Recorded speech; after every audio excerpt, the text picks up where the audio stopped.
Let's bring in John Bolton in Washington, the National Security Advisor to President Donald Trump, also U.S. Ambassador to the United Nations, watching this war very closely. Mr. Bolton, a pleasure to have you on my show in Canada. Thank you for your time today. Glad to be with you. 15 days into this conflict, the Russian advance seems stalled in the north. Fierce resistance by the Ukrainians, as you know, and Russia itself, you heard the president there, becoming more and more of an outcast economically by the day. Your thoughts on where things stand right now?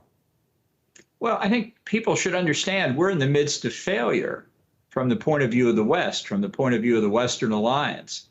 It's no consolation to us that Russia has invaded Ukraine, but we're responding with punishing sanctions on Russia. We fine with that. We think the situation should just go on. Let's examine the failure, because that's going to tell us what happens next. And the failure was, led by the United States, the West did not deter Russia from invading to begin with. And the consequences of that failure are what are playing out now every day. I've been a very strong proponent of sanctions over the years, often because I wanted regime change as the end result.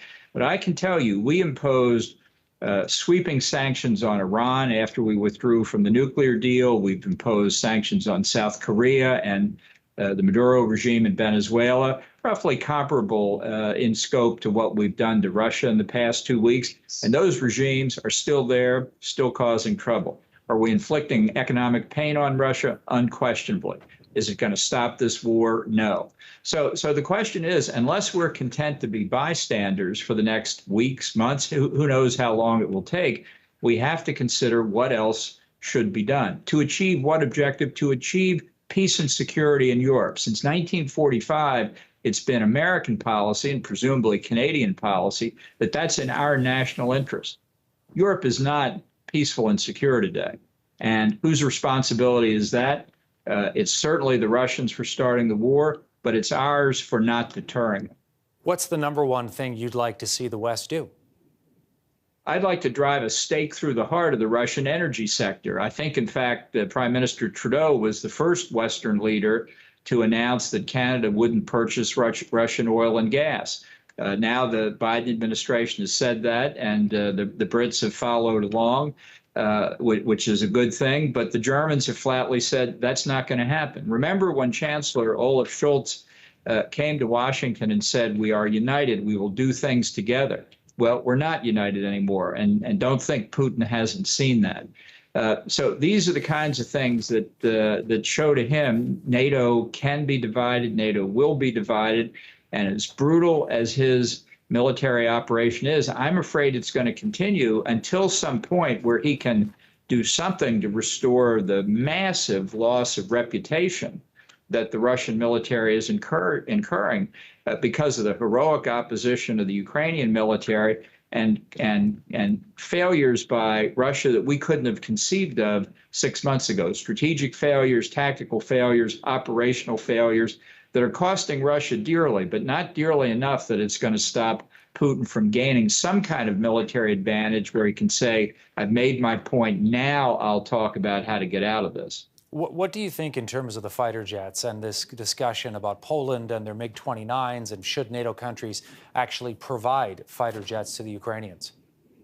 Yeah, this has been a debacle that I think historians should examine very carefully. It's humiliating that we couldn't figure out a way to get those Polish MiGs into Ukrainian hands. The Pentagon has said many different things here. Wouldn't be very useful to the Ukrainians. Well, tell that to the Ukrainians. They're the ones who are dying over there. That's why they want these planes. We're told that flying planes from NATO airspace into Ukraine would irritate the Russians, might be a pretext for more Russian action. Well, I wish someone would explain that to me. These planes are weapons of war. We have been boasting that we're shipping javelins and stingers to Ukraine. They presumably have to cross a NATO border to get to Ukraine. They are weapons of war. They kill Russians just like the MiGs would do in Ukrainian hands. So if Putin wants a pretext for a broader war, he already has it, and more. We have boasted about the intelligence we're providing to the Ukrainian military, as we should. We're boasting about the cyber war assistance we've been giving Ukraine, which we should. All of these are things that Putin could say, you're in the kill chain right now. And that's aggression by NATO, and I'm going to respond. So if people are afraid of that, Putin has succeeded in deterring us where we failed in deterring him. What's wrong with this picture? The head of the CIA, William Burns, a man you know, saying, and one with a lot of expertise in Russia, former ambassador there on behalf of the U.S., saying that, Putin does not at this point have an end game in Ukraine. But Burns is saying Putin is going to realize that soon enough and will look for ways to halt the fighting. Do you agree? No, I don't agree. Look, I think his end game is to grind the country into the dust. Ultimately, I believe it's a minority point of view, but I believe what he really wants is the southern part of Ukraine and the eastern part of Ukraine, the basically Russophile areas, culturally Russian-speaking predominantly Eastern Orthodox. I think he's actually very close to achieving that. He's been stopped in the north around Kiev, but doing actually fairly well in the south and the east. And I think he can come to that point. I don't think there's any chance of negotiation. And I think in the near future, I think the failure of the talks in Turkey earlier today is evidence of that. Putin cannot stop until he repairs the damage done to the Russian military's credibility. And to accomplish that, he's prepared to destroy much of Ukraine. A top economic advisor to President Zelensky said earlier today, their estimates were that roughly $100 billion of damage has been done to Ukraine. That's in 2 weeks. What's going to happen in the next 2 weeks? So, this constant underestimating of Putin, this backslapping about how united NATO is, that's fine, but it's not reflected in the situation on the ground. For all of the disastrous Russian conduct of the war, they are still grinding away. Discussions as well about the use of chemical weapons, possible tactical nuclear weapons as well. When you say you think Putin will do whatever is required here to restore the reputation of the Russian military, how far will he go?